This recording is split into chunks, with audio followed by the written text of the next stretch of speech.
Hi, I'm Donna Wolfe from Naztazia.com. This crochet fishtail braid is fun, fast, and easy to make. It's a nice technique for jewelry such as a bracelet, keychain holder, crochet bag handle, decorative trim for clothing, as well as using it to shape crochet into objects and symbols. For demonstration purposes, I'm using macrame cording and a large crochet hook. To begin, start with a slip knot. There are several ways of making one, and this is how I'm making mine for this project. Insert the crochet hook into the loop. It's worth noting at this point there are two strands of yarn. One is the shorter tail end, and one is the longer one from the yarn skein. Insert the hook in between the tail end and the yarn skein strand.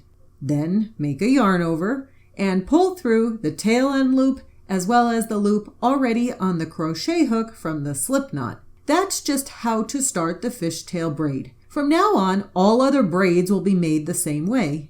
Take the crochet hook and insert it into the side of the previous stitch. Make a yarn over and pull it through both loops. That's the next braid stitch. I do find lifting the crochet hook up a bit helps. And repeat the process. Insert the hook into the side of the previous braid stitch.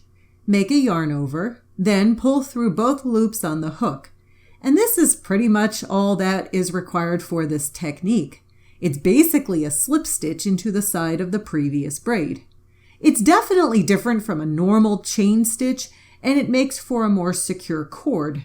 I do find lifting my hook up a bit helps loosen the stitch a bit so it's easier for my hook to pull through. I've made about 3 inches worth of stitches, and as I turn it over, the other side of the work looks pretty neat too. Actually, this side would display nicely as well if using it as a trim on clothing. To fasten off, just make one more yarn over and pull through. There are several ways to secure the ending part. I usually use a crochet hook with macrame cording and weave in and out of the back loops to secure it. Other options include trimming the end and using glue to secure the ends in place.